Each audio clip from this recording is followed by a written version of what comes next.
Bonjour à toutes et à tous et bienvenue à cette webconférence. Donc, je suis Agathe Beau, animatrice des communautés professionnelles eau pluviale et assainissement collectif d'Idéalco.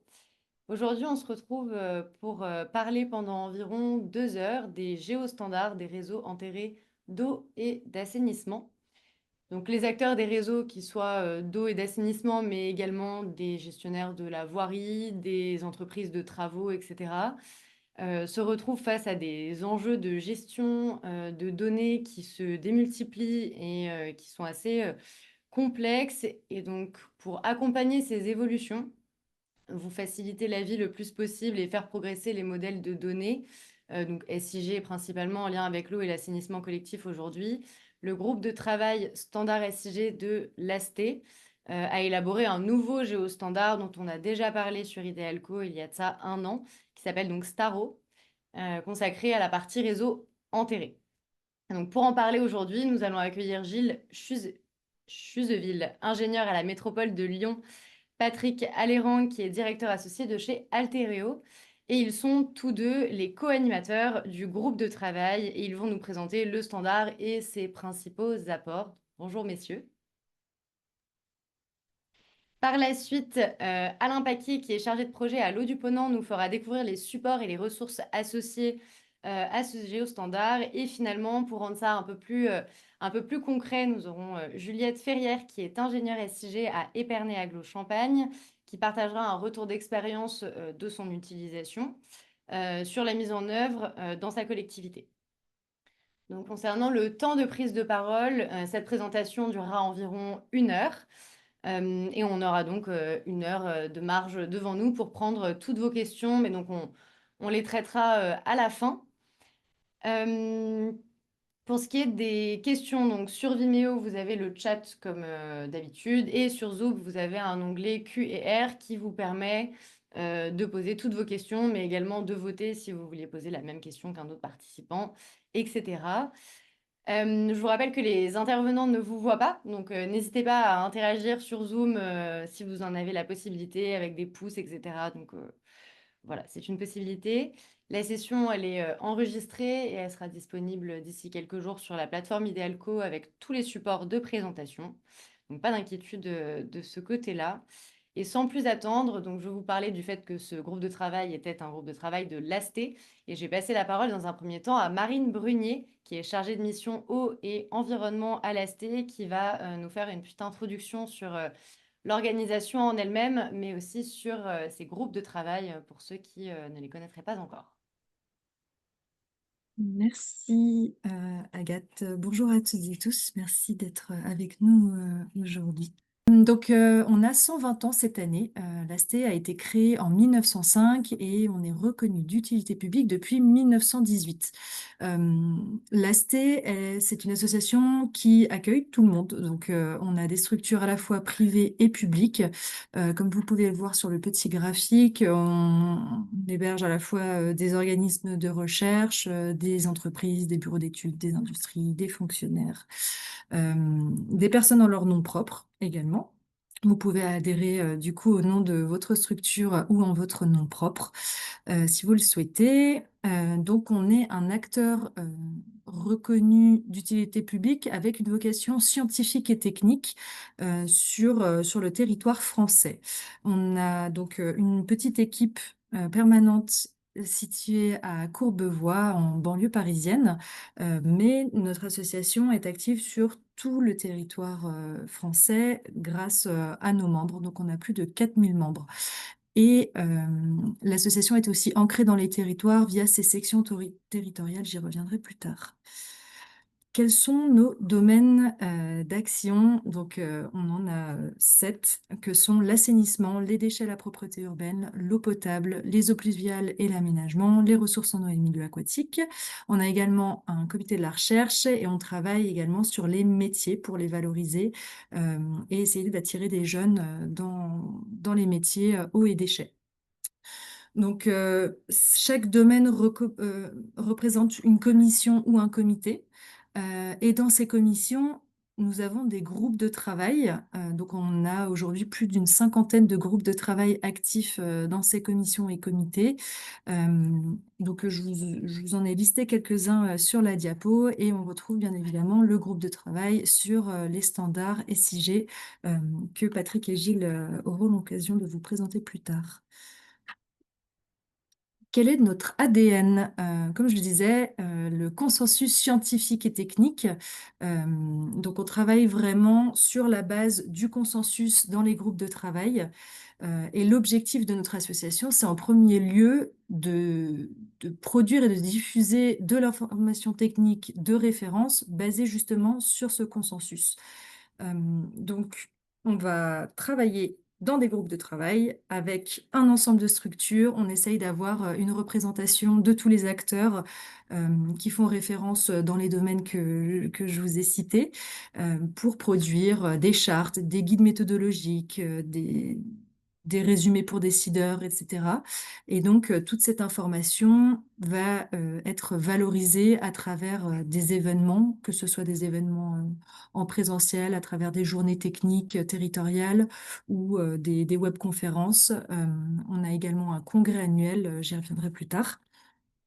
Et donc, ces productions ont pour objectif de servir de base à des déploiements dans d'autres contextes ou à contribuer à l'élaboration de solutions innovantes. Donc, c'est aussi un laboratoire pour penser et réfléchir à des innovations dans les secteurs eau et déchets.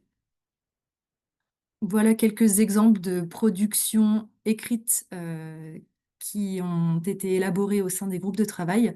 À savoir que toutes ces productions sont disponibles sur notre site internet ast.org et sont disponibles du coup gratuitement et téléchargeables directement depuis notre site.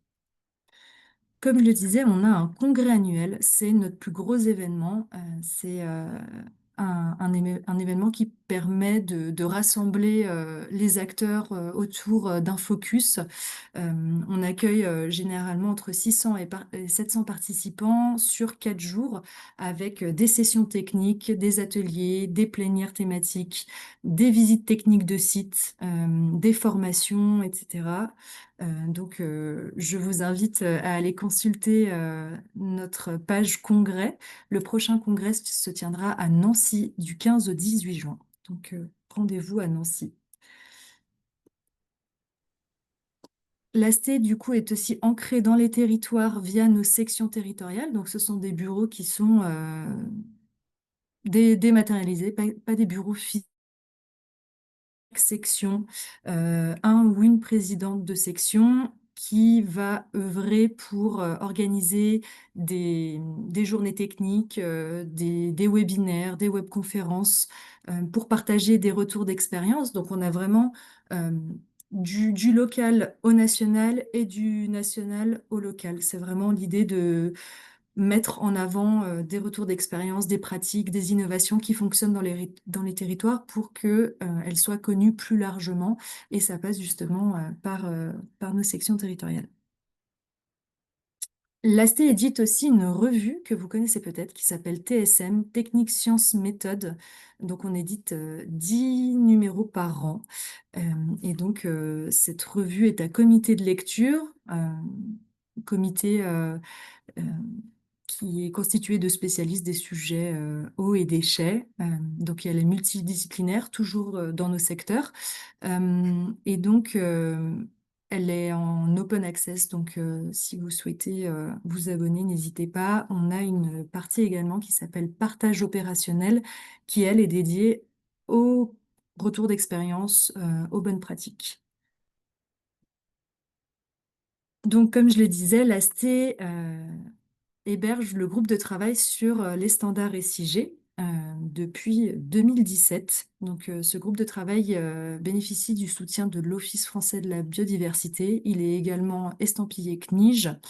euh, et, euh, et à travers ce groupe de travail, donc on le verra plus tard, mais on a pu élaborer le géostandard STAR-O. Donc, on organise beaucoup d'événements, que ce soit des événements en ligne ou en personne pour permettre de faire connaître Star-O. On a touché depuis le lancement de Star-O plus de 700 personnes à travers l'organisation de conférences, etc. Et on a également eu la chance d'être mentionné dans plusieurs journaux que sont notamment Actu Environnement, L'eau, l'industrie, les nuisances, Environnement Magazine, etc. Si vous souhaitez devenir membre de l'AST, je vous invite du coup à contacter ma collègue Priscilla Lambert, dont j'ai mis le lien, l'email, pardon, sur la diapo. Et si vous souhaitez devenir membre d'un groupe de travail en particulier, vous pouvez me contacter. Super. Merci beaucoup, Marine, pour cette présentation. Pour aller un peu plus dans le vif du sujet, je vais peut-être vous laisser, Gilles et Patrick, nous présenter votre écran, enfin nous partager votre écran et plonger un peu dans justement plus concrètement ce qu'est Star-O.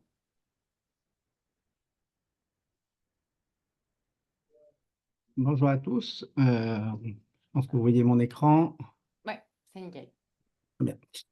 Alors, je vais me présenter. Donc, Gilles Chusville, j'ai été administrateur SIG pour le compte de la direction du cycle de l'eau sur une vingtaine d'années et j'ai basculé depuis 4 ans sur le pilotage assainissement en charge de mise en place de la stratégie dans le domaine de l'assainissement pluvial et GEMAPI.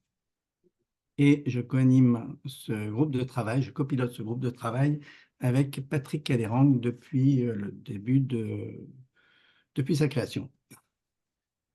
Oui, bonjour à toutes et tous. Donc depuis 8 ans, le temps passe vite.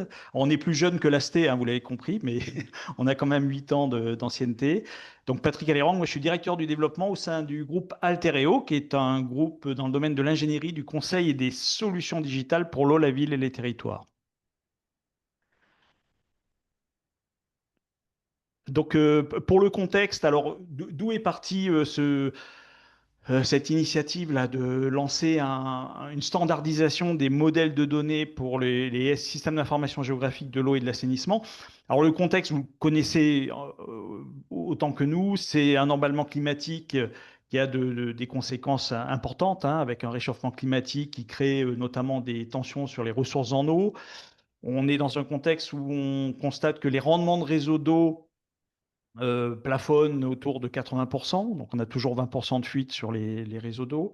Donc ça, c'est quelques indicateurs qui montrent qu'on est quand même dans une situation relativement tendue et qui en plus se déroule dans un paysage en France où on a des milliers de services d'eau et d'assainissement aux pratiques très hétéroclites, très différenciées, puisqu'on va avoir des services de toute taille. On a encore énormément de services de petite taille. Alors, vous voyez ici dans la slide est présenté un graphique. On voit bien qu'on a des milliers de services d'eau qui vont concerner moins de 1000 habitants. Services d'eau et d'assainissement, hein. Et puis plus on va sur la droite, plus on va avoir des services très concentrés qui vont, eux, adresser un nombre très important d'habitants. Donc on a comme ça un panorama de services de taille très diverse, avec des organisations, vous l'imaginez, des ressources, des compétences qui sont là aussi très contraintes. On a en plus des modes de gestion différenciés, c'est-à-dire qu'on va avoir des services en régie d'exploitation, d'autres qui sont en délégation de services. Et puis aujourd'hui, on a d'autres structures, d'autres sociétés qui vont être des sociétés publiques locales, des CEMOP, etc., qui vont proposer d'autres modèles là aussi différenciés. Tout ça pour dire que, in fine, on va devoir gérer un patrimoine qui est par définition méconnu parce qu'il n'est pas visible, il est enterré. Et on a nécessité de pouvoir harmoniser des pratiques, des usages, et ça va passer par un modèle de données, notamment descriptif de son patrimoine, qui soit le plus consensuel possible. Et donc tout à l'heure, Marine disait que la vocation de l'AST, c'est d'établir des consensus techniques, scientifiques. Et ça a été tout le travail qu'on a fait dans le cadre de Staro, c'est d'essayer de trouver un socle commun qui permet de partager un langage, une structuration, une pratique, des usages communs sur les modèles de données. Voilà un petit peu la vocation de Star-O, qui veut dire standard des réseaux d'eau, mais qui s'applique également à l'assainissement et aux eaux pluviales. Donc la feuille de route qui nous a été donnée, qu'on a évidemment adopter, c'est d'une part compléter les modèles de données représentatifs et descriptifs du patrimoine eau et assainissement sur les réseaux, sachant qu'on est parti d'un modèle qui s'appelle le REPA. Le REPA, c'est un modèle qui avait été lancé par une commission qui n'existe plus, qui avait double tutelle, la transition écologique et l'agriculture, qui s'appelait la COVADIS. Et donc ce modèle de données avait vocation d'être un modèle d'échange de données, de faciliter les échanges. Et plutôt que de partir d'une page blanche, on est parti du REPA, on l'a étudié en long, en large et en travers, de manière à pouvoir après s'en inspirer. Alors, le Staro n'est pas une évolution du REPA, c'est un nouveau modèle, mais en tout cas, on a bien étudié ce modèle-là pour essayer d'en tirer les bonnes idées pour adapter le modèle. Deuxième axe, c'est répondre aux obligations réglementaires, qui est un sujet très présent dans les services d'eau et d'assainissement. Donc, vous savez qu'il y a des réformes anti-endommagement qui s'appliquent maintenant. Il y a le descriptif détaillé des réseaux et j'en passe. Et donc, c'est très important que ce modèle puisse faciliter la réponse des services d'eau et d'assainissement à ces obligations qui sont de plus en plus contraignantes. Troisième axe de travail, c'est l'interopérabilité, la compatibilité de notre standard avec d'autres standards. Actuellement, et on le verra en fin de session, on est en train de travailler sur la compatibilité de Staro avec StarDT. Donc StarDT étant le standard sur tout ce qui est demande de travaux. Et donc c'est important d'utiliser les mêmes termes, les mêmes langages et d'appliquer les mêmes principes de fonctionnement de manière à ce que tout le monde soit aligné. Et donc on étudie actuellement StarDT pour voir comment Staro peut évoluer aussi pour bien s'aligner avec StarDT qui est déjà appliqué et populaire, j'allais dire, dans les services d'eau et d'assainissement. Et dernier axe, c'est faciliter le calcul des indicateurs de connaissance patrimoniale. Nous avons engagé un dialogue avec notamment le CISBA, de manière à ce que dans notre modèle figurent des variables, des données qui facilitent la génération des indicateurs. La plupart des services d'eau et d'assainissement, en fin d'année, passent beaucoup de temps, des journées entières, à reconstituer, à calculer des indicateurs qu'ils doivent fournir à l'Observatoire national des services d'eau et d'assainissement. Et l'objectif, c'est qu'à partir du moment où vous adoptez Staro, eh bien, vous avez déjà les cases, les données qui sont attendues de manière à pouvoir générer ces indicateurs. Voilà. Donc ça, c'est 4 grands axes de travail pour notre groupe de travail Staro. Et je repasse la parole à mon collègue Gilles. Et Patrick. Donc, avant d'aborder la phase 2 de notre groupe de travail qui a permis la mise en place de Staro, je vais revenir sur la première phase de notre groupe de travail qui a commencé donc fin 2017 suite à l'apparition du modèle REPA, que Patrick vous a rappelé.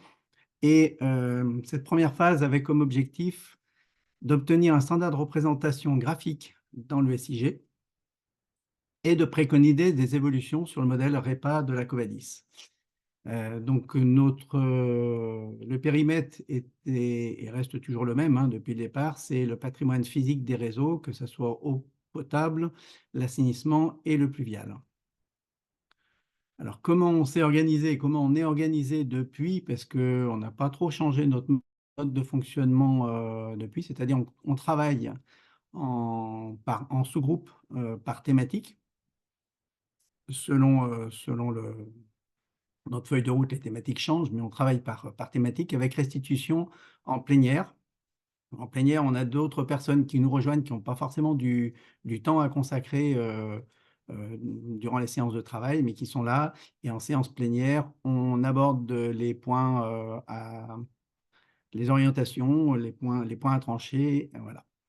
Donc, cette première phase nous a pris quand même 2 années pour arriver à constituer un standard de représentation qui a fait l'objet d'un appel de commentaires, puis d'une restitution et d'une présentation. Le livrable donc, est une note méthodologique expliquant la démarche et comment on est arrivé au résultat, qui est une bibliothèque de symboles au format SVG qui peut être téléchargée gratuitement sur le site de l'AST ou sur le GitHub. Et également un tableau descriptif des différents symboles qui ont été mis en place. Je présente 2 rapides exemples. Donc, un exemple de rendu en eau potable. Bon, c'est des exemples qui datent un petit peu hein, lors de la présentation, qui vous montrent dans la légende, quelques types d'objets qu'on a représentés.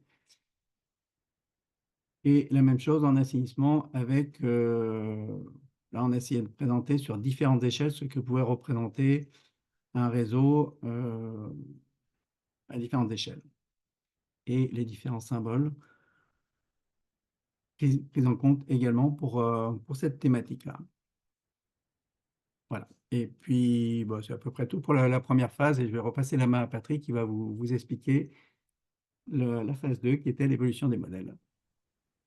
Merci Gilles. Donc après ce premier chantier qui a quand même pris 3 ans, 3 bonnes années sur la définition de la symbologie, on s'est lancé dans un chantier plus ambitieux qui est encore la modélisation des données eau et assainissement dans le cadre d'un système d'information géographique, donc, qui a abouti avec une première version de Staro en décembre 2024.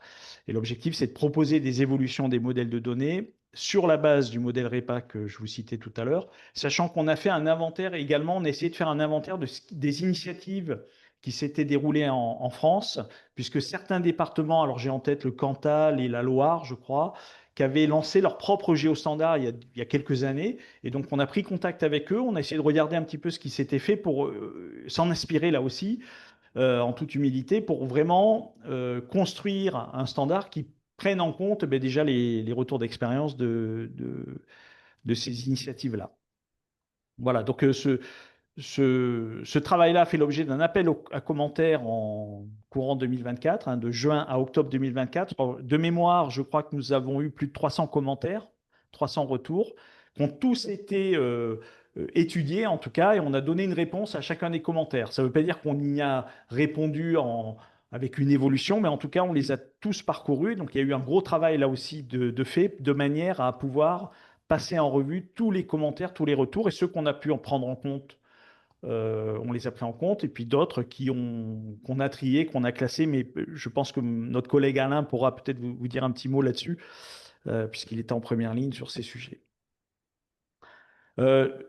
Point important, on a la chance d'avoir dans notre groupe de travail différents profils d'acteurs. Alors évidemment, en premier lieu, des collectivités locales, des maîtres d'ouvrage publics. On a des délégataires de services publics, on a des bureaux d'études, on a des éditeurs de logiciels, on a des entreprises de détection de réseaux. Et donc, tous ces acteurs ont un point de vue, si vous voulez, différent et un usage, une application un peu différente de Staro. L'objectif, c'est qu'ils puissent tous retrouver un usage qui corresponde et qui permette de faciliter les échanges entre, par exemple, un prestataire ou un bureau d'études qui réalise un schéma directeur et une collectivité qui doit récupérer ces données dans son modèle SIG. Alors, sur la méthode qui a été employée pour définir et décrire ce modèle de données, on est parti d'une démarche relativement simple, qui est de dire, pour inventorier l'ensemble des ouvrages, des équipements sur un réseau d'eau et d'assainissement, on s'est dit on va parcourir de manière virtuelle le réseau. Et donc, vous voyez ici, on a un schéma où on a un réseau d'eau potable, on va partir d'un réservoir, après on va avoir une canalisation, des vannes, etc., des hydrants et autres. Et en fait, en parcourant le réseau, tous autour de la table, on a comme ça inventorié les différents ouvrages et équipements qui vont venir structurer et équiper le réseau, que ce soit sur l'eau et l'assainissement. Donc tout ce travail-là, on l'a fait, et en même temps qu'on identifiait les différents ouvrages et équipements sur son réseau, on pouvait définir déjà une première approche sur les attributs, les informations qui sont utiles et nécessaires à gérer sur chacun des équipements ou des ouvrages. Et donc là, vous voyez, par exemple,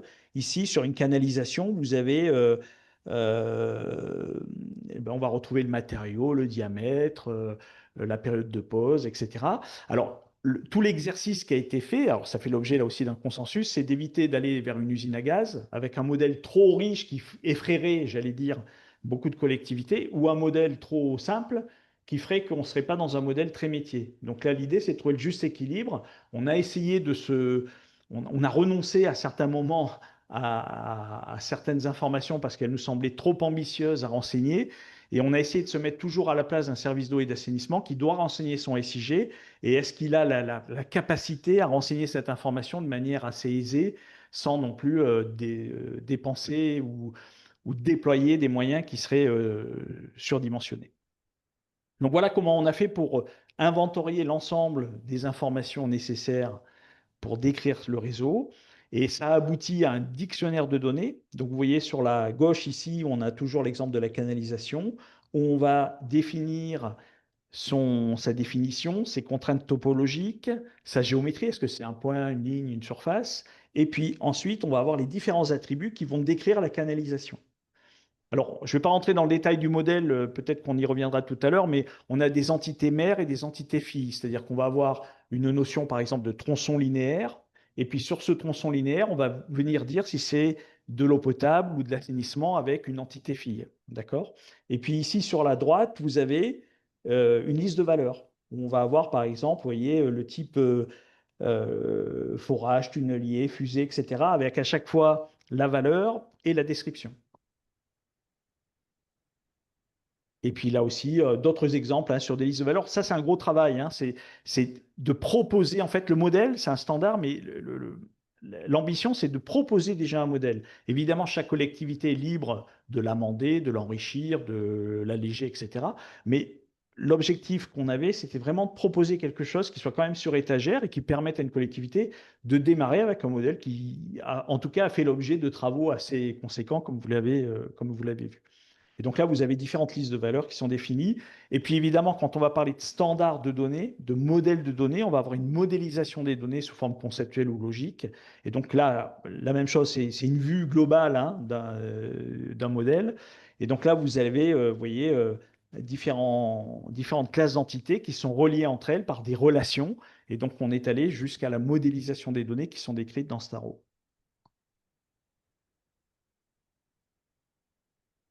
Patrick. Alors, tous ces éléments-là ont fait l'objet donc d'un document hein, qui est les géostandards Star-O, qui a fait l'appel, qui a fait un appel à commentaires. Donc, Patrick vous a dit, on a reçu plus de 300 commentaires. Donc, l'appel à commentaires, c'était de la présentation du modèle au congrès de l'ASTE le 13 juin de cette année, de l'année dernière, jusqu'au début octobre. Et début octobre, on a pris la décision, en accord avec la commission eau potable et le CNIJ, de publier rapidement, donc dès la fin de l'année, hein, pour la réunion en plénière du CNIJ, la première version de Star-O, en sachant qu'on n'aura pas eu le temps de traiter l'ensemble des appels à commentaires, mais qu'on partait sur une dynamique de faire évoluer ce modèle sur les années à venir en prenant en compte aussi d'autres éléments on n'avait pas eu le temps de traiter. Comme Patrick vous l'a dit, à un moment donné, il a fallu qu'on fasse des choix. Est-ce qu'on allait trop loin, est-ce qu'on n'allait pas trop loin?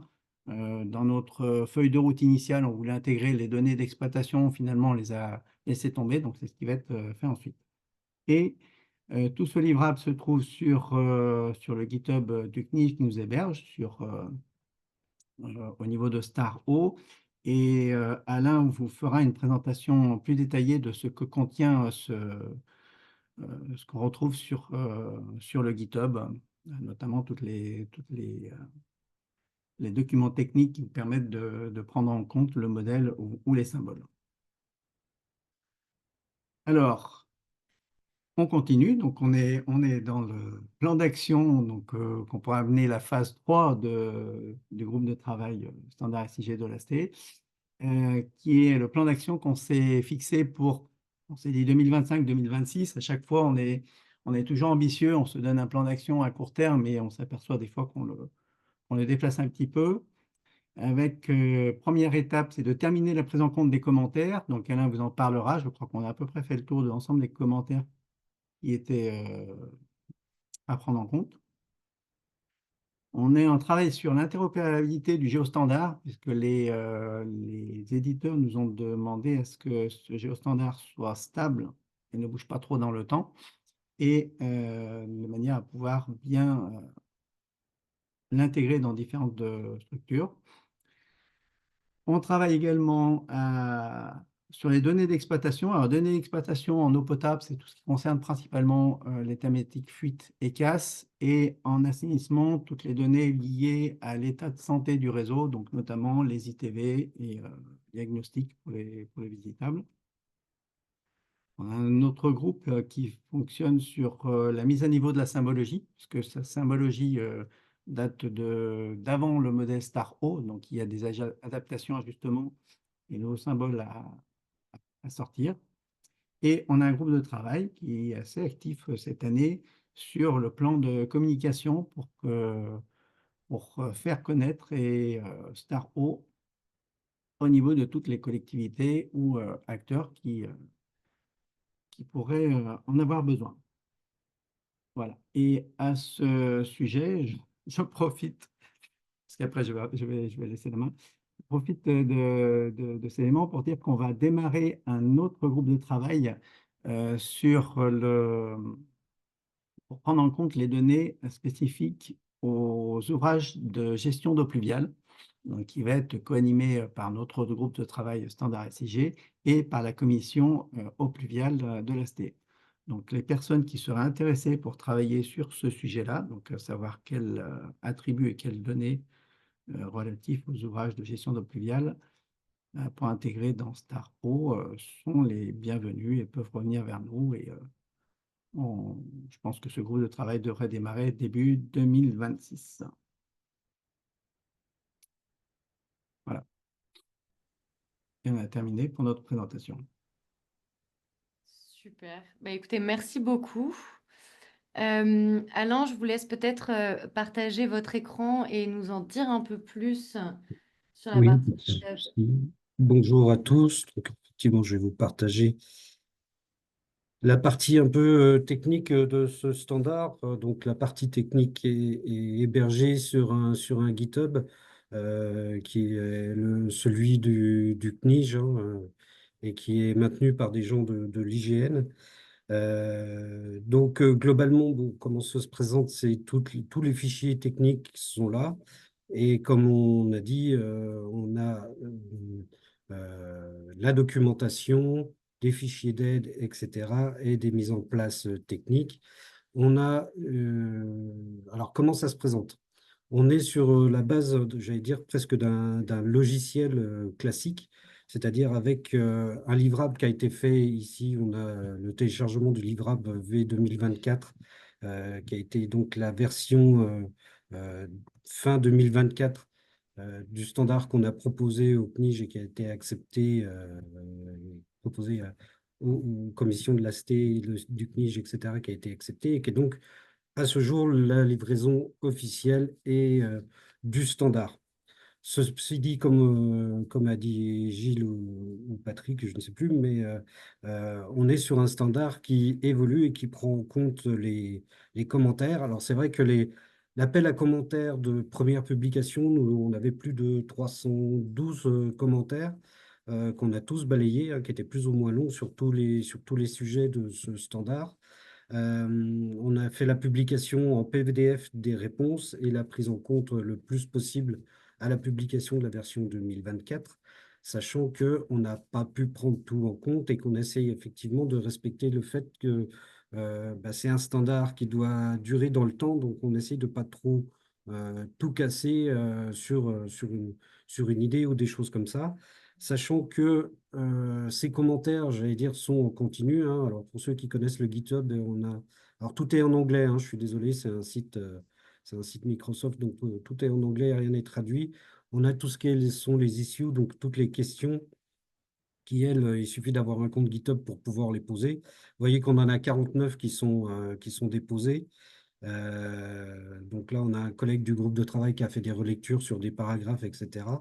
Mais on essaye de les traiter aussi au fur et à mesure et de les envoyer au bon groupe, au sous-groupe de travail, s'il s'agit en fait d'un problème de documentation, d'un problème de modèle, etc., etc. Donc on réadresse et on lit tous les commentaires et on essaye d'y répondre systématiquement. Voilà, on essaye de répondre à tout et après aussi d'expliquer, puisqu'on en a 21 qui sont fermés ici, on en a 49 d'ouverts, mais 21 de fermés. On explique aussi pourquoi on le ferme et pourquoi on ne prend pas en compte la bonne idée qu'on nous a envoyée. Comme on disait tout à l'heure, hein, c'est une histoire aussi de consensus et de faire en sorte qu'on n'ait pas de gros changements de rupture sur le modèle technique. Et donc, pour ça, je reviens sur la plage principale. Donc, comme je disais, c'est un système qui est en évolution. Donc, alors, on avait l'ambition de sortir une version pour 2025 un peu corrigée. Alors, 2025 n'est pas terminé, mais je ne pense pas qu'on arrivera à la sortir cette année. Donc, ça sera plutôt une version 2026, mais vous voyez qu'il y a des changements très réguliers, en fait, de prise en compte de choses dont on discute avec le groupe de travail qu'on appelle le groupe de travail de SAV. Alors, ce n'est pas du service après-vente en tant que tel, hein, c'est plus du suivi du modèle. Et donc, quand on est d'accord avec les propositions, qu'on voit qu'on a des erreurs qui sont influentes, on les corrige au fur et à mesure, ce qui fait qu'on a quand même un modèle qui est livré et en fait, on ne fait pas de remise à zéro à chaque fois. C'est bien un système qui évolue, j'allais dire, un peu comme les logiciels, c'est-à-dire qu'on a la base 2024 et on propose les fichiers d'évolution de cette base 2024 vers la future évolution. Donc, vous pouvez utiliser ce qui est publié sur le GitHub avec tous les guillemets que c'est du travail en cours et donc ce n'est pas des livraisons officielles et validées et figées dans le temps. Donc, c'est à vos risques et périls, sachant on s'oblige à suivre, à faire un journal de modification en disant ce qui a été ajouté, changé, etc., pour que ceux qui ont déjà mis en place le modèle puissent continuer à suivre les mises à jour de ce modèle régulièrement. Donc voilà. Alors, pour rentrer un peu plus dans le détail, on a une partie documentation donc, qui reprend aussi bien la documentation de la symbologie que du modèle en lui-même, hein, avec les explications du standard, le PDF standard de livraison, la base du livrable, hein, qui est le PDF qui explique l'intégralité du standard. On a la même chose donc avec les dictionnaires de données, avec tout ce qu'on a présenté tout à l'heure, avec tous les modèles, etc. La même chose sur les symboles, hein, on a toutes les aides PDF, etc. Les aides à l'installation du plugin Resource Sharing pour pouvoir installer les symbologies. Symbologies qu'on retrouve alors, sous le terme de collection. Pourquoi? Parce que pour que ça soit compatible avec QGIS et que ça soit directement en fait intégrable dans les symbologies de QGIS, on a quelque chose qui s'appelle collection. Sachant que dans ces collections, on a quand même les styles ArcGIS, donc on a les fichiers aussi Stylix pour ceux qui travaillent dans le monde Esri. Donc on a travaillé ça aussi avec chez Esri. Donc on essaie d'avoir une compatibilité avec un maximum de systèmes en place. On ne peut pas tous les faire, malheureusement, mais on propose quand même d'avoir ces fichiers-là.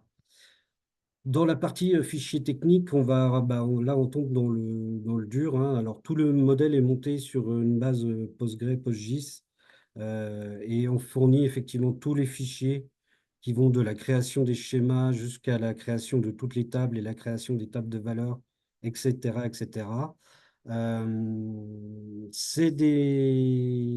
Comment dire, c'est des outils d'aide à la mise en place. Vous pouvez les prendre tels quels, mais effectivement, il faut, je pense, les retravailler en fonction des collectivités. Mais on a voulu fournir quand même les fichiers, je peux vous montrer à quoi ça correspond, qui soient directement utilisables pour monter un modèle en blanc quelque part dans une base de données, c'est possible. On avait livré aussi tout ce qui est fichier en gabarit GeoPackage. Alors, ils ne font pas partie du standard parce qu'on a beaucoup de questions dessus, de dire mais pourquoi ça ne suit pas les mises à jour, etc. Ils feront l'objet de mises à jour en même temps que les livrables. Donc, voilà, c'est du bonus.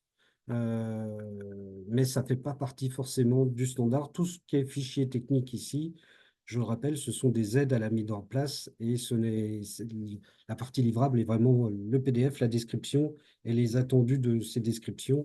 on sait que pour adopter un standard, c'est mieux d'avoir des exemples et de pouvoir le voir en concret. Donc, c'est ce qu'on a voulu faire ici. Donc, j'allais dire, il a une existence concrète. Vous pouvez partir de ces fichiers-là pour monter votre base, mais on sait aussi que beaucoup de personnes ont déjà des modèles et donc ça peut demander une certaine adaptation. Donc, vous pouvez monter, pour ceux qui sont sur base de données, une base de données complète, partir des fichiers GeoPackage pour pouvoir aussi avoir des exemples, etc. On va essayer de les mettre à jour le plus régulièrement possible. Donc, mais comme vous ont dit mes collègues, ça demande quand même beaucoup de travail pour tenir tout ça à jour. Mais on essaye de suivre et bien sûr, on essaye aussi de tenir à jour toute une documentation qui permet de prendre en main de façon plus facile aussi toute la documentation, j'allais dire tout ce qu'on n'a pas forcément pu écrire j'ai peut-être pas le bon modèle ici, tout ce qu'on n'a pas pu écrire dans les PDF, etc., qui vont plus loin dans l'explication, dans la mise en place technique des choses. Donc, faut pas hésiter à faire des retours ou voilà. Et comme on disait tout à l'heure, ne pas hésiter à s'inscrire au groupe de travail et à venir participer si vous voulez aider ou si vous avez des idées et des compétences sur le domaine. On est preneur évidemment de beaucoup d'aide là-dessus. Donc, n'hésitez pas à venir aider. Et dernière chose, alors je vais retourner sur le GitHub. N'hésitez pas non plus à vous faire connaître comme utilisateur. Donc, on a mis en place une petite carte, hein. Pour l'instant, c'est juste histoire de mettre un point sur une carte pour connaître les utilisateurs et peut-être prendre à terme des réactions ou des expériences qui permettent d'améliorer le modèle. Le but, c'est bien d'améliorer le modèle en continu et donc d'avoir le plus d'exemples possible pour pouvoir travailler là-dessus. Voilà, d'ailleurs, je pense que c'est ce qu'on va voir tout de suite avec Juliette qui va nous expliquer, je pense, sa mise en place. Voilà. Merci beaucoup alors pour cette présentation. Je pense que ça va C'était aider un peu dense et à un peu rapide, hein, je suis concrétiser. désolé. Mais Ben non, en tout cas, si, comme ça, on répondra aux questions. S'il y a des questions, il n'y a pas de souci. très bien. Bah oui, d'ailleurs, n'hésitez pas que ce soit sur Zoom et Vimeo, je les vois passer. Et donc oui, on va conclure cette présentation avec Juliette Ferrière, qui est donc ingénieure SIG. Et je vais vous laisser partager votre écran et nous présenter un peu comment vous avez décliné Staro sur votre collectivité.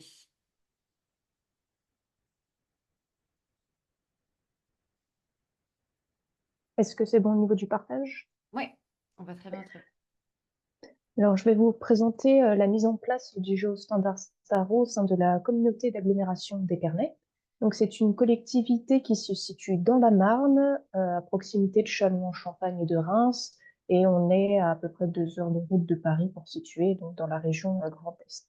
En quelques chiffres, la collectivité, c'est 47 communes, quasiment 50 000 habitants. Et puis, au niveau des canalisations, en eau potable, on a plus de 600 km pour 20 000 abonnés. Et en eau usée, on a 320 km de canalisation et en eau pluviale, un peu plus de 200 km de canalisation. Donc, en fait, historiquement, le territoire se divise en 2 zones du fait, en fait, des collectivités de communes qui existaient avant la fusion suite à la loi NOTRe. Donc historiquement, en fait, la partie sud était gérée en régie et la partie nord était en DSP, en délégation de service public, pour citer chez Veolia. Et pour l'assainissement, en fait, on a une grande partie du territoire qui est en assainissement non collectif, donc qui apparaît en orange, et puis une partie du territoire en assainissement collectif régie et une partie du territoire en assainissement collectif avec contrat de concession chez Suez. En fait, depuis fin 2024, pour l'eau potable, la régie a récupéré la totalité de la compétence. Donc, c'est dans ce contexte-là qu'on s'est dit que c'était le bon moment de basculer vers le géostandard, vu qu'on récupérait la totalité de la gestion de la base de données. En plus, ça tombait pile avec la publication du standard fin 2024. Donc ça a pris le temps de vraiment relire toute la documentation et au début 2025 de se lancer dans la bascule. Donc pour ce faire, déjà il a fallu fusionner les bases de données. Donc la base de données qui était gérée par Veolia sur le secteur nord, qui était en GeoPackage et en Lambert 93, et en fait la base Régie qui était en Shape et en Lambert 93, conforme 47, pardon. Donc pour ça, il a déjà fallu reprojeter les couches, renettoyer les champs, parce qu'on n'avait pas forcément les mêmes champs, les mêmes attributs, et ajouter en fait les données de Veolia dans la base Regit et faire concorder, comme on peut voir, les mêmes couches qui n'étaient pas exactement les mêmes. Et l'idée, c'était d'avoir qu'une seule base de données propre avant de basculer vers le géostandard. Donc ça a été la première partie du travail. Pour rebondir sur ce que présentait Alain, une grande partie amont du transfert a été de s'acculturer au géostandard. Donc pour ça, les fichiers techniques du GitHub sont vraiment une ressource essentielle. Ils sont très bien faits entre les webinaires, les présentations, les gabarits. On a vraiment les clés en main pour pouvoir se lancer assez sereinement, je trouve. Et donc, l'étape suivante a été l'élaboration d'un tableau de correspondance entre la base de données actuelle, donc celle Régie que je présentais précédemment, et la matrice Tarot. Donc, c'est un tableau simple vraiment de correspondance entre les entités du standard et les entités que j'avais moi dans la base de données, et de voir en fait quel objet allait aller dans quelle couche du standard. Donc, une étape importante que j'avais un petit peu négligée, c'était de reprojeter le gabarit GeoPackage, qui est du coup en Lambert 93, vu que nous, on travaille en Lambert 93 conforme. Donc, pour ça, j'ai utilisé la console OSVO pour reprojeter l'ensemble du package, du GeoPackage, et puis ensuite supprimer les entités tests qui sont présentes pour pouvoir après intégrer les données de la collectivité.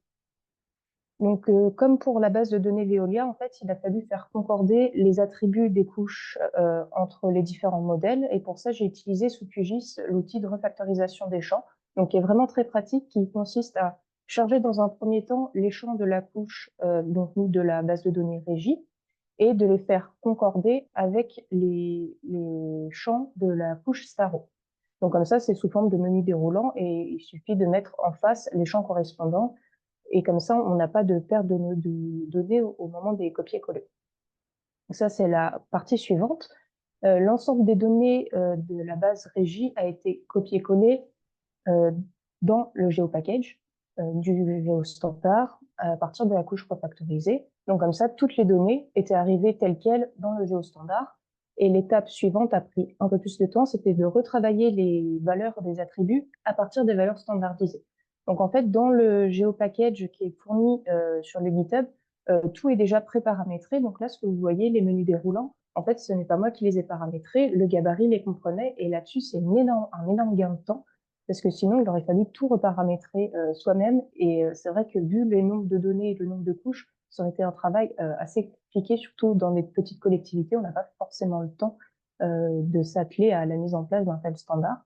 Donc là, il a fallu renettoyer, par exemple, les matériaux à partir des menus déroulants, les sources de données, l'état de service, pour obtenir à la fin une base de données propre et exploitable, en tout cas une base de données bien épurée et qui nous permet par la suite de corriger, de revenir travailler pour fiabiliser la donnée.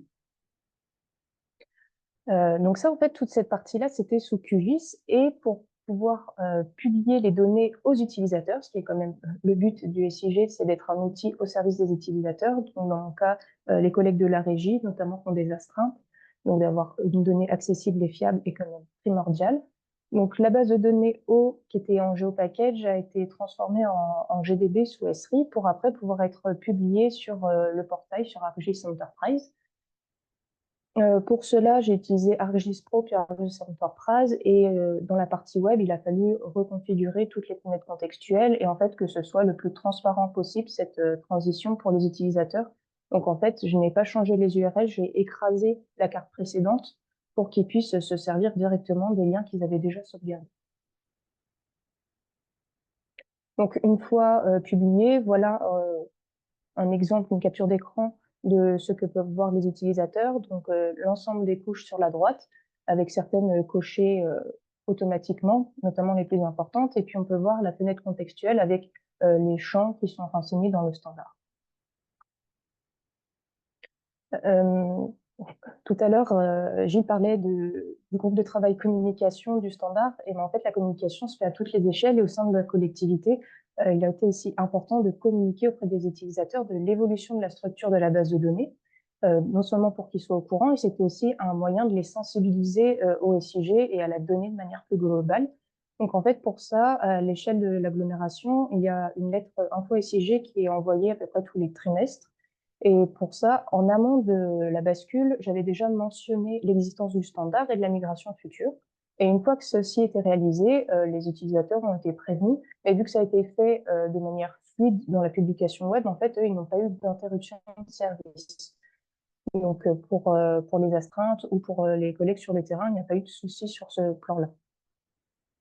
Donc, pour un petit retour d'expérience sur la migration pour l'eau potable, donc ça constitue vraiment un socle pour l'amélioration de la donnée. Donc, en fait, on a un schéma directeur en cours sur le territoire. Donc, on a pu voir les données qui manquaient pour consolider la base de données. On a pu se tourner vers le bureau d'études pour justement qui travaille particulièrement sur ces points-là. On améliore aussi la donnée à partir des retours terrain. Comme ça a été mentionné en amont dans ma présentation, en fait, ce standard permet vraiment de faciliter les échanges avec les bureaux d'études, avec des prestataires, parce qu'on sait ce qu'on a comme base et on sait ce qu'on veut comme rendu. Donc comme ça, il y a moins de problèmes au niveau des livrables des bureaux d'études pour après l'intégration des données dans nos bases de données. L'homogénéisation et la codification des champs pour l'ensemble des couches, ça facilite la mise à jour, comme on a vu en amont, en fait, avec les menus déroulants. Quand on intègre un nouveau plan, on gagne énormément de temps, et d'avoir une codification facilite derrière le calcul des indicateurs, vu que c'est quand même un des buts du géostandard, faciliter les indicateurs, notamment pour la vente de l'eau. Et encore une fois, ça a été l'opportunité de sensibiliser les utilisateurs et les utilisatrices au SIG. Donc en fait, à partir de la fusion des bases de données Veolia Régie jusqu'à la publication sur le portail, au final, ça m'a pris 7 jours de travail, enfin 7 jours pleins, à savoir qu'en amont, il y avait eu quand même un travail de documentation et d'acculturation au modèle, mais avec tous les documents en ligne, c'est vraiment un processus assez rapide, même si derrière, il y a toute la phase d'amélioration de la donnée, mais le processus de transfert d'une base de données, disons, locale vers le géostandard se fait quand même relativement facilement. Concernant l'assainissement, j'ai suivi le même processus que pour l'eau potable. Le souci, entre guillemets, c'est qu'on est encore en délégation de service public sur un secteur, Suez, qui a sa propre structuration de base de données. Donc, en fait, il faut concilier pour rebasculer la base de données de Suez au format géostandard pour après pouvoir l'intégrer dans la base de données globale.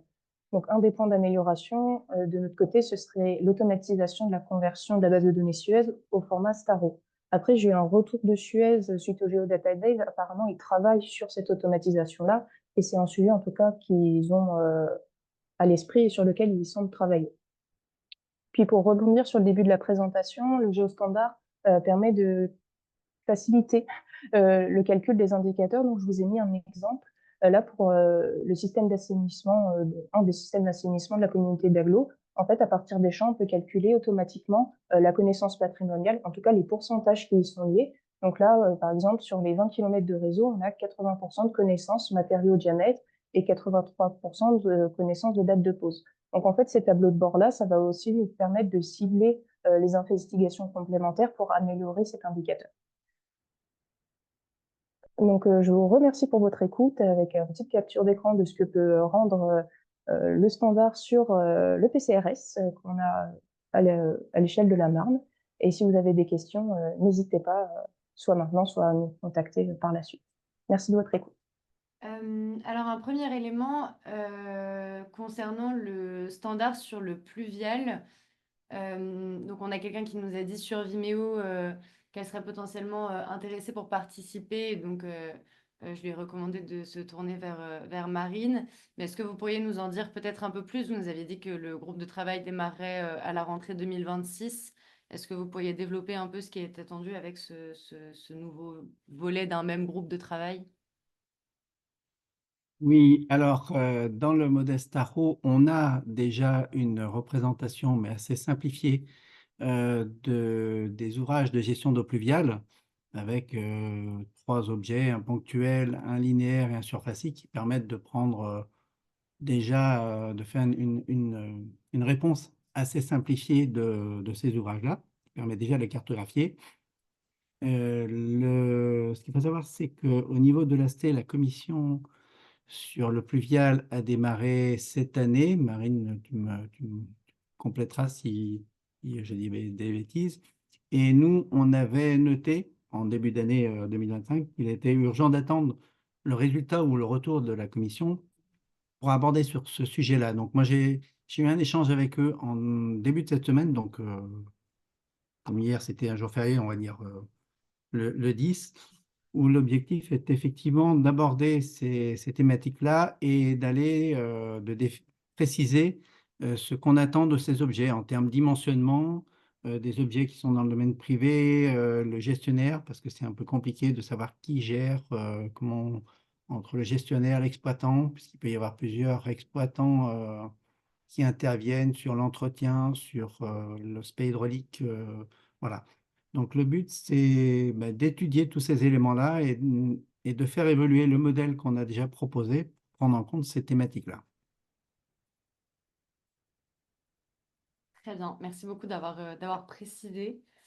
Alors, on a une question de Quentin Mettet sur Vimeo, j'espère que j'écorche pas votre nom de famille, qui vous dit merci Juliette, pas de mise en œuvre, le changement de symbologie. Pas de mise en œuvre sur le changement de symbologie peut-être. Alors, quand j'étais arrivée en poste, je m'étais déjà basée sur la symbologie qui avait été publiée en 2020, parce que je suis arrivée à la communauté d'agglomération en 2022. Donc, je m'étais déjà basée sur cette symbologie-là. Après, j'avais aussi repris les symbologies habituelles de mes collègues pour qu'ils puissent s'y retrouver. Donc, j'avais fait un mix de la symbologie, disons, standard et de la symbologie déjà en place au sein de la collectivité. Notamment au niveau des codes couleurs, parce que une des problématiques en tant que géomaticien, c'est les personnes qui voient mal les couleurs, les daltoniens. Et en fait, on a un collègue daltonien, on a pu définir les couleurs que lui voyait, notamment au niveau du magenta, parce que le vert et bleu, qui sont habituellement utilisés pour les réseaux d'assainissement, ça ne fonctionnait pas. Donc c'est aussi une problématique à ne pas oublier en tant que cartographe et géomaticien. Merci beaucoup. N'hésitez pas à nous préciser si on a bien répondu à la question que vous vous posiez et à préciser si vous avez besoin de plus d'informations. Peut-être pour étendre un petit peu, vous parliez tout à l'heure de la compatibilité avec les logiciels SIG qui sont utilisés en collectivité. Est-ce que on vous a déjà fait remonter des difficultés de compatibilité avec des logiciels peut-être un peu plus spécifiques et moins connus qui seraient utilisés actuellement par des collectivités? Est-ce que le géostandard est globalement compatible avec tout?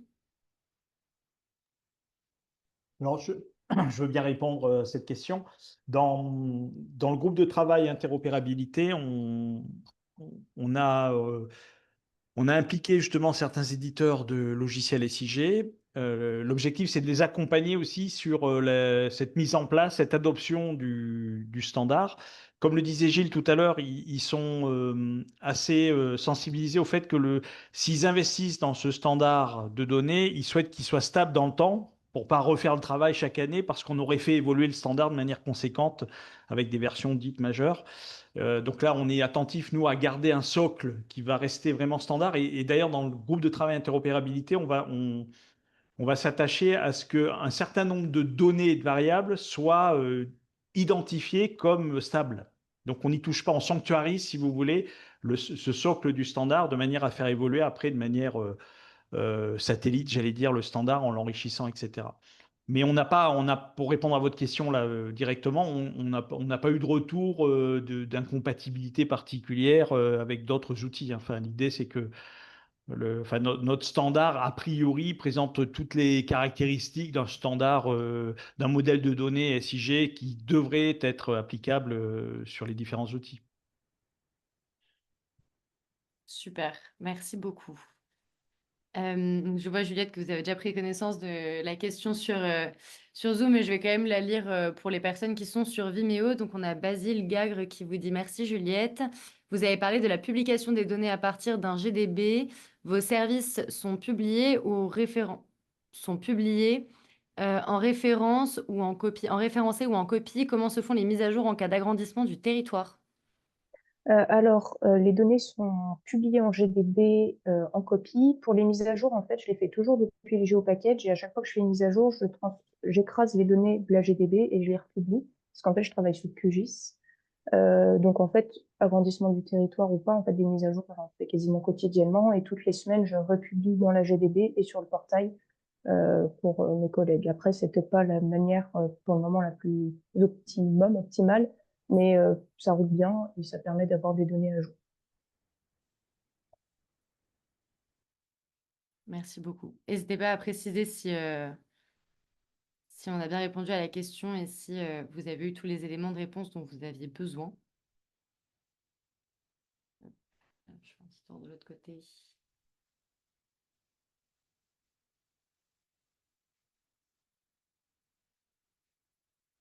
Alors, on a une question de Stéphane Vidal qui nous dit: bonjour, très intéressant comme présentation et retour d'expérience sur ce nouveau standard.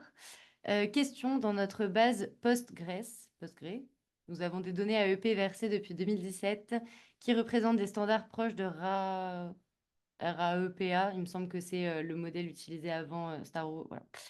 Si on évolue vers le Staro, comment vont pouvoir cohabiter les données en base en provenance de différents standards? Merci. Je peux essayer de répondre si vous voulez. C'est un peu effectivement la problématique, hein, c'est ce que j'expliquais tout à l'heure. Le but, c'est de pouvoir monter, si on a déjà une base Postgre, etc., c'est de pouvoir utiliser les fichiers SQL qui permettent de monter une base, on va dire, à blanc et de voir les différences. Je pense qu'à terme, mais à moyen, long terme, c'est effectivement de migrer le maximum de ces différents standards vers le Staro pour pouvoir avoir une base unifiée qui soit interopérable avec, comme on disait tout à l'heure, des bureaux d'études, des entreprises de logiciels, etc., qui se développent de plus en plus sur ce modèle-là. Donc, effectivement, j'allais dire comme dans n'importe quelle migration de données à un moment donné, on a deux bases qui peuvent cohabiter et il y a une transition qui se fait de l'une vers l'autre ou pas du tout. Après, c'est aussi au choix des administrateurs, des techniciens SIG, etc.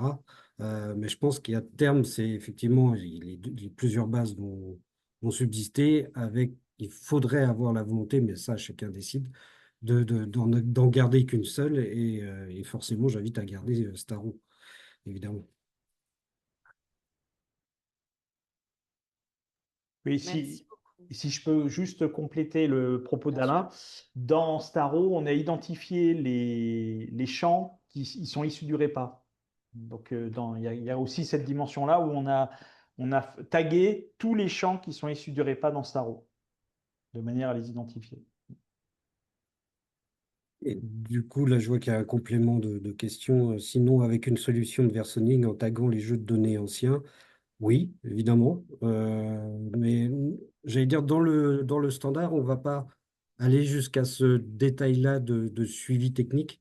On propose un standard, mais j'allais dire, on ne fait pas l'installation, on fait pas, même si le groupe de travail s'appelle SAV, on ne va pas installer, on ne va pas mettre en place les systèmes de versionning, de suivi d'historique, etc., parce que c'est trop compliqué et chacun gère sa base un peu comme il veut. Nous, le but, c'est de fournir l'ensemble du standard et après, effectivement, il y a toujours les outils autour d'audit, de versionning, de choses comme ça à mettre en place qui sont propres à chaque base. Et là, on a développé sur Postgre. J'allais dire, le plus facile parce que c'est gratuit, etc. Et du coup, en termes de, je vois qu'il y a les retours sur les bonnes pratiques, oui, il faut mettre en place des outils de versionning et d'audit, etc. Mais on ne l'a pas pris en compte, nous, parce qu'il y a trop de systèmes différents pour pouvoir prendre ça en compte. Si je peux juste rajouter, merci Alain pour l'explication. Si je peux juste rajouter un point de vue, hein, cet aspect de versionning, le passage de REPA à Staro, c'était une question qui a été posée. Il faut juste se rappeler qu'on est quand même que des bénévoles pour mettre en place ce modèle. On y met toutes les ressources qu'on peut, notamment, je sais qu'Alain participe beaucoup pour répondre le mieux qu'il peut à toutes les questions, à toutes les spécifications qu'il y a sur le GitHub. Effectivement, on n'a pas, nous, les moyens de mettre en place les outils d'upgrading et de versionning entre les différentes versions. Donc, pour l'instant, on en est à essayer de stabiliser et de consolider ce modèle. Peut-être que dans quelques années, on pourra mettre en place ces éléments-là, mais ce n'est pas, ou les éditeurs pourront peut-être prendre le relais, mais pour l'instant, ce n'est pas d'actualité. Super, merci beaucoup. Mais donc, du coup, par rapport à ces aspects un peu d'évolution de Stario, mais surtout par rapport à la feuille de route sur la généralisation sur le territoire national, est-ce que vous avez une ambition quelconque ou justement par rapport à ce que vous nous disiez dans un premier temps, on tente de stabiliser le modèle, de répondre aux sollicitations après cette généralisation aussi, elle passe aussi par ce qu'on est en train de faire aujourd'hui, c'est-à-dire présenter le géostandard à travers des conférences, des événements pour le faire connaître et que les collectivités puissent le s'approprier. Mais est-ce que vous avez plus d'éléments à nous dire là-dessus? Oui, alors je laisserai peut-être la parole aussi à Marine. L'ambition chez nous, elle est forte parce qu'en fait, au-delà du savoir-faire lié à Staro, il y a faire savoir. C'est-à-dire qu'on peut faire le plus beau modèle du monde si les collectivités ne connaissent pas notre existence et puis les livrables de nos travaux, c'est dommage. Donc l'objectif, c'est de se faire connaître un maximum. Et d'ailleurs, j'en profite si parmi vous présent à ce webinaire, vous seriez candidat pour être soit relecteur, soit contributeur, soit participer à certains groupes de travail de Staro. On sera ravi de vous accueillir. Contactez Marine qui sera un plaisir de vous répondre. On est vraiment à la recherche de nouveaux contributeurs, de nouvelles collectivités, de nouveaux maîtres d'ouvrage, de nouveaux acteurs qui puissent nous enrichir dans nos échanges, dans nos sessions, dans nos séances. Donc on sera ravi de vous accueillir. Donc ça, c'était la minute recrutement. Mais c'est important. Et donc oui, l'ambition est forte et je laisse la parole à Marine qui pourra vous dire un petit peu la feuille de route sur ce sujet.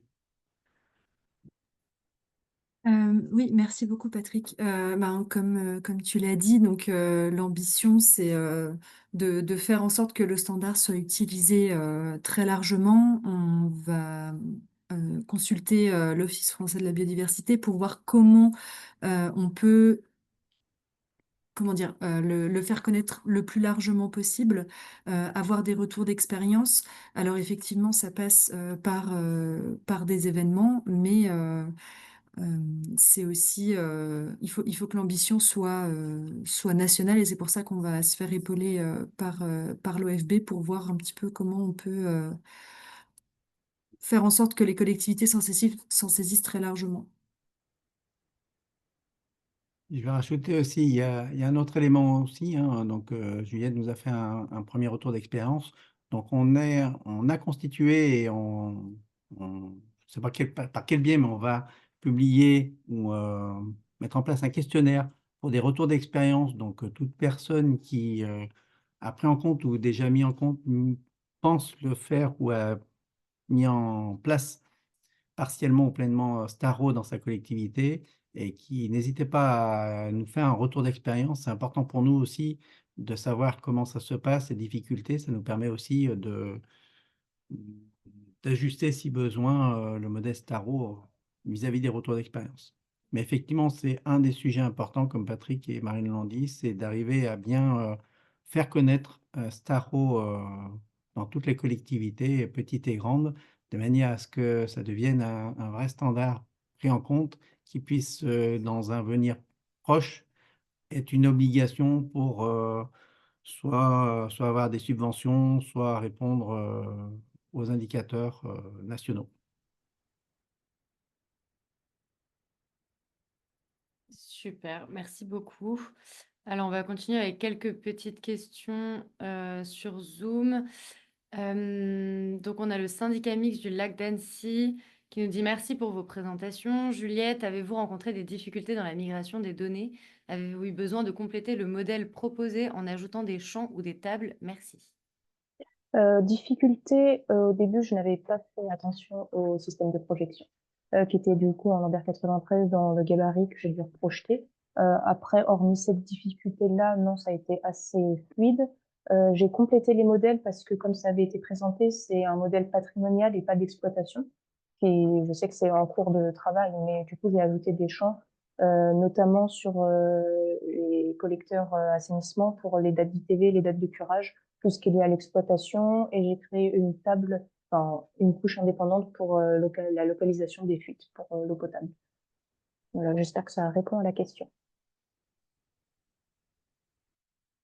Merci beaucoup. Oui, n'hésitez pas à nous préciser dans le chat après chaque question si on y a bien répondu, parce que c'est vrai que parfois on se demande si on a bien répondu à vos questions, donc n'hésitez pas à le préciser. Donc on a eu un oui, merci. On a Marion Péco qui nous demande, donc bonjour, avez-vous des retours des éditeurs sur leur prise en compte de ce nouveau modèle? Il y a un éditeur qui travaillait sur Grâce HD, qui est en cours de réflexion sur l'intégration du standard Staro. Après, par rapport aux autres, je ne sais pas, je vous laisse. Oui, pour compléter, donc les éditeurs étaient présents, la plupart des grands éditeurs et SIG Métier étaient présents avec nous lors d'une séance en présentiel en février de cette année à Paris. Certains, comme Esri, ont pris par exemple la symbologie en compte. D'autres éditeurs sont en cours d'intégration de Staro. Ça, on sait, alors il faut leur laisser le temps d'intégration, mais certains éditeurs ont pris en compte Staro ou sont en cours de prise en compte. Ça, c'est clair. Je confirme. Je confirme également, hein, il y avait une volonté d'Esri de l'inscrire. Effectivement, j'ai fait un webinaire il n'y a pas très longtemps là, pour tout ce qui est intégration de plan de récollement du coup, il livre au standard Star DT, Fibre, etc. Et aussi du coup Staro. Donc oui, oui, les éditeurs s'emparent du modèle pour standardiser justement leurs échanges on n'en a pas parlé, mais dans les fonctionnements d'IA, d'avoir des données qui sont structurées, ça permet de développer des outils qui sont pas inintéressants. Donc oui, ils s'en emparent parce que il y a un besoin derrière. Oui. Oui, et j'ajoute également que de plus en plus, dans le cadre des schémas directeurs, il y a une volonté de certaines collectivités qui nous connaissent, ou qui ont appris notre existence, justement l'existence de Staro, de demander des livrables selon le modèle Staro. Donc ça aussi, ça va catalyser un petit peu la prise en compte de Staro dans les collectivités. Oui, à l'échelle des permis agglo, ça a été le cas. Là, on a plusieurs schémas directeurs en cours et on a demandé aux différents bureaux d'études de nous rendre, enfin, que le livrable soit à ce format-là. Donc, vu que c'est des bureaux d'études qui sont implantés à la fois localement et nationalement, peut-être que ça va permettre la diffusion à court et moyen terme de ce standard. Et est-ce qu'il va y avoir une obligation réglementaire d'utiliser ce standard ou sera-t-il simplement incitatif, par exemple avec des points attribués dans le cadre du RPQS? Alors, on Pour aimerait bien qu'il soit l'instant, réglementaire. Et qu'on ait des pour points en l'instant, plus aussi. Ça, je il veux n'est que bien. consultatif.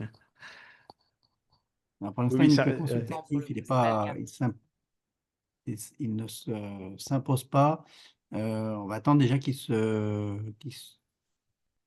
soit déployé un petit peu dans toutes les collectivités, petites et grandes, et aussi chez les principaux gestionnaires de réseau. C'est un sujet, mais pour l'instant, je pense qu'on n'en est pas là. On l'imposera par la suite. Peut-être la première des étapes sera peut-être de passer par les incitations d'agences de l'eau qui pourraient mettre un curseur sur le financement ou non de collectivités. Alors, au passage de Staro, mais ça, c'est quelque chose qu'on n'a pas encore discuté avec elle. Mais je pense que pour l'instant, notre première préoccupation est la diffusion de Staro et sa connaissance. Et effectivement, une fois qu'on aura déjà intégré les données d'exploitation, parce qu'elles manquent encore, on pourra peut-être viser effectivement à le standardiser, c'est-à-dire à le rendre obligatoire. Et pour compléter, et tu me diras, Marine, si c'est faux, mais l'OFB est très intéressé par le travail et l'OFB dirige le 6PA. Donc, il y aura peut-être un jour des ponts avec tout ça. Oui. Oui, exactement. On va s'entretenir avec l'OFB demain. Donc, on aura davantage d'informations à ce propos à la suite de la réunion. Merci beaucoup. Une autre question, donc merci pour ces interventions. J'aimerais que les entreprises de TP transmettent un livrable SIG basé sur Staro en fin de travaux. Puis-je l'intégrer simplement en annexe dans le DCE? Sinon, j'aimerais vos conseils. Dans le CCTP, ça peut être indiqué et si c'est régulièrement les mêmes entreprises avec lesquelles vous travaillez, ce qu'on a fait, c'est qu'on a fait une réunion, on a présenté ce qu'on souhaitait comme livrable. Ça permet au moins en présentiel que tout le monde ait connaissance du rendu, de l'attente. Après, peut-être que d'autres collectivités ont fait autrement, mais pour nous, ça a permis au moins que tout le monde soit d'accord sur ce qu'on attendait, en plus du CCTP. Et en termes de CCTP, DCE, vous mettez toutes les clauses que vous voulez pour pouvoir avoir une réponse. Sachant que techniquement, ils vont peut-être avoir des difficultés, les entreprises de TP, de fournir du SIG directement, mais on espère que justement, avec cette standardisation, on ait aussi des outils, des ponts qui se passent entre des AutoCAD et du SIG, etc., beaucoup plus facilement. Donc, on invite aussi tous les développeurs de logiciels et de ponts comme ça qui font les moulinettes entre les différents formats à saisir du standard et à livrer aussi des outils pour pouvoir le faire. Pour compléter, hein, comme effectivement c'est un standard qui a été validé hein, au niveau CNIJ, à ce niveau, c'est un standard, donc on peut le demander à ce qu'il soit appliqué dans les échanges. Mais oui, je pense que comme disait Juliette, le mieux est d'en discuter avant avec les partenaires pour arriver à un accord sur le rendu. Donc, parce qu'entre les attentes d'un sigiste et les possibilités d'un dessinateur sous AutoCAD, enfin, nous, on a dû faire des compromis. Voilà, on avait un cahier des charges bien costaud, disons, où pour l'intégration SIG, ça aurait été parfait. Mais du fait des logiciels qu'ils avaient et de la non-existence des passerelles dont parlait Alain, on a dû revoir notre copie. Mais justement, ce temps d'échange permet d'ajuster pour que ça se fasse au mieux et d'avoir quand même un rendu exploitable et que les entreprises soient en capacité de fournir. Alors, pour compléter, on a Basile Gagre qui nous dit « Esri France, dans son programme Arcopol, propose les deux modèles, donc REPA et Staro en GDB et des applications Experience Builder prêtes à utilisation. » J'ai vu qu'il y avait plusieurs pouces sur cette réponse. Basile, j'ai activé votre micro. Si vous voulez nous dire un petit mot ou préciser, n'hésitez pas. Pour compléter. Et alors, sinon,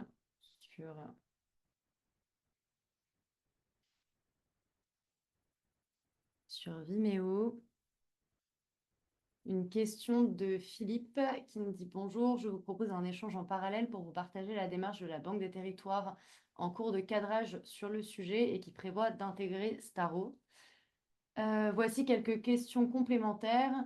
Est-ce que le besoin principal de standardisation se trouve le cadre d'une création de PCI ou récupération de la compétence?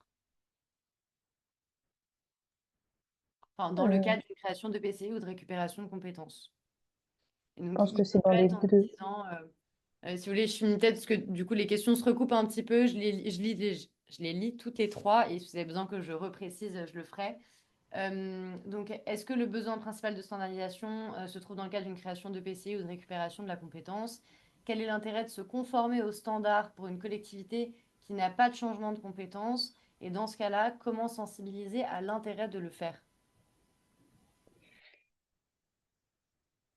Répondre si vous souhaitez. Je pense que Je peux vous en fait, répéter. ça s'adresse à toutes les collectivités, autant pour une création que pour une migration. Les intérêts sont quand même assez nombreux, je trouve, que ce soit en fait dans les deux situations. Non seulement ça permet d'avoir une homogénéité eau potable assainissement, parce qu'en fait, il y a quelques attributs qui changent, mais par exemple, pour les canalisations, on va retrouver les mêmes champs de base. Et en fait, pour l'analyse des données derrière, c'est quand même très pratique, notamment pour les calculs des indicateurs. Et encore une fois, et puis vu que le modèle tend à se développer, ça facilite aussi les échanges avec les bureaux d'études, avec les prestataires.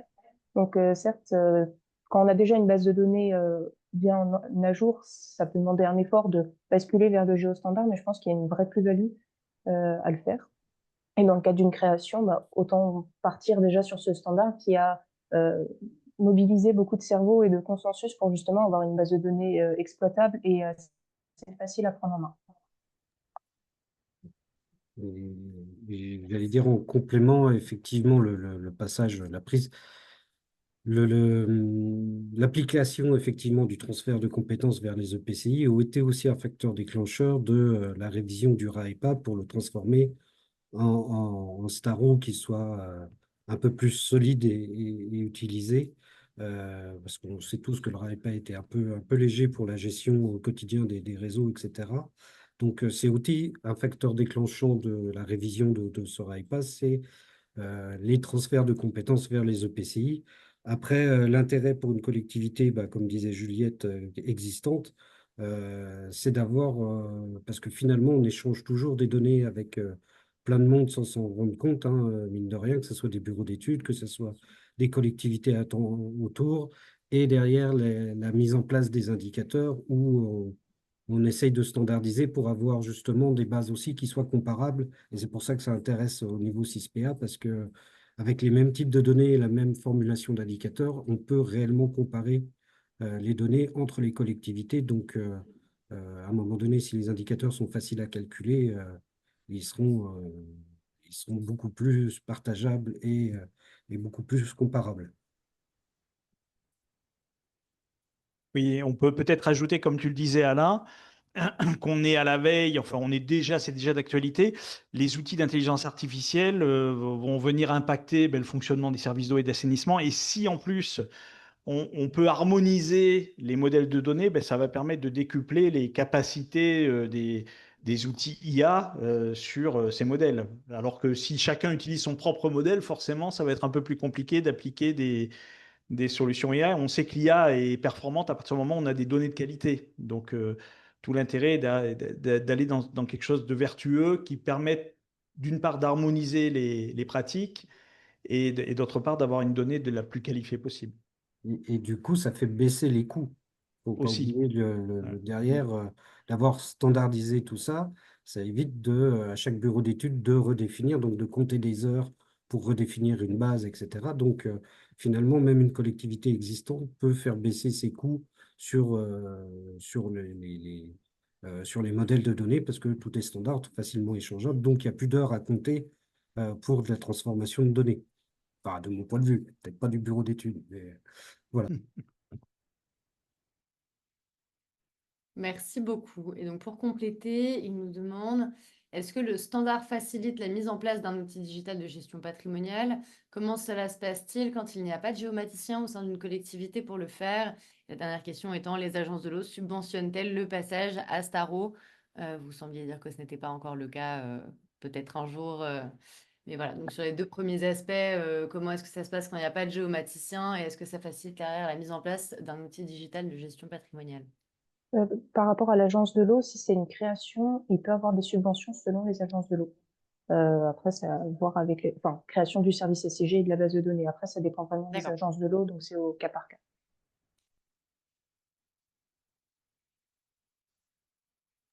Pour le Et reste, sur, et sur la question, évidemment, d'outils, de solutions, d'expertise en gestion patrimoniale, plus on va s'appuyer sur un modèle de données métier avec notamment des données d'exploitation, puisque les outils de gestion patrimoniale vont s'alimenter de vécus, que ce soit en CAS ou en inspection caméra, par exemple, ça va faciliter évidemment l'application ou le plugin de ces solutions.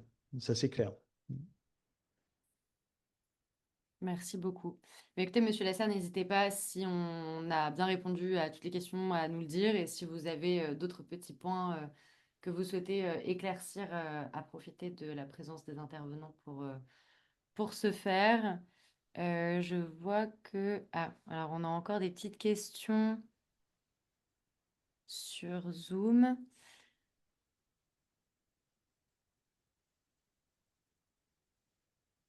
Alors, donc tout à l'heure, on avait Isabelle Vasselin qui nous posait la question concernant le fait que les entreprises d'OTP puissent transmettre un livrable SIG basé sur Staro en fin de travaux et l'intégrer simplement aux annexes dans le DCE. Donc, on y a déjà répondu. Elle nous dit merci pour la réponse. Je retiens la possibilité de réunion. Pourrais-je avoir les concessions que vous avez faites?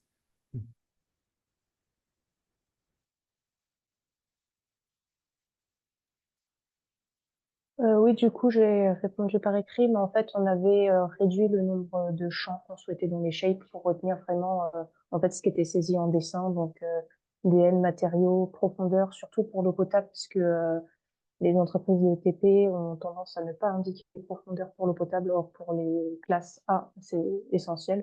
Donc ça, on demande aussi un tableau Excel récapitulatif de tous les organes, X, Y, Z, ZTN et Z RATI.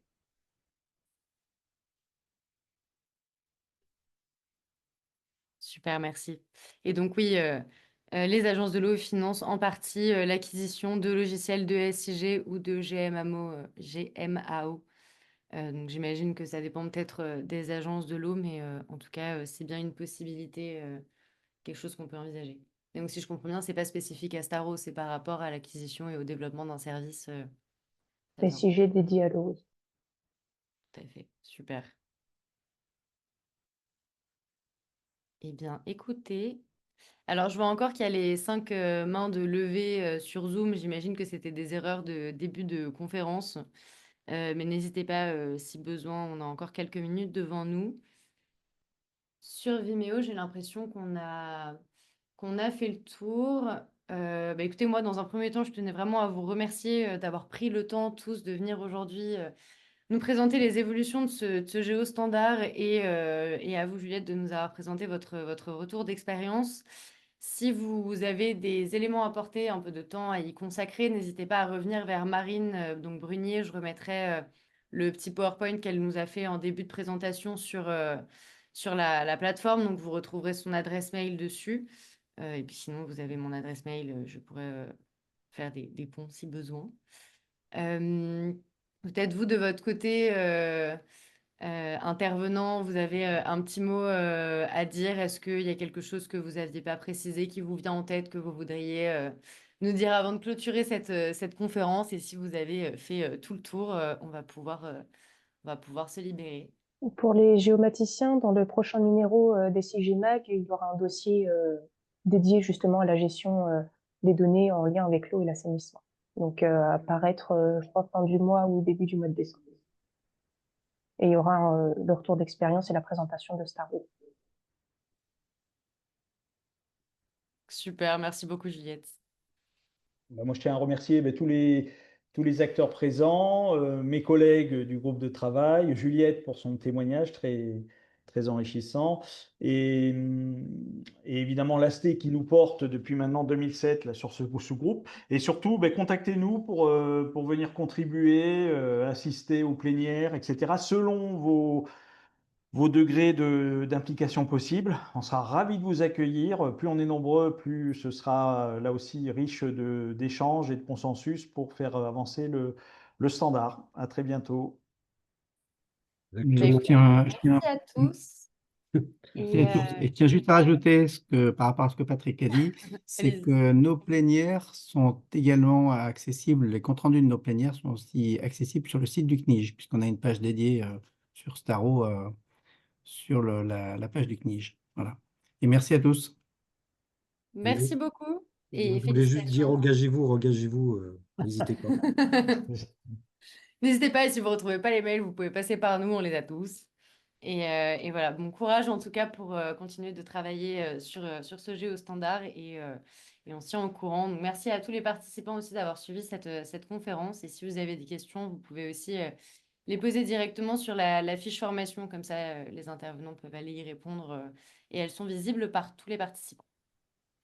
Merci Voilà. Agathe. Écoutez, Merci. très bonne fin de journée à tous et à bientôt. À bientôt.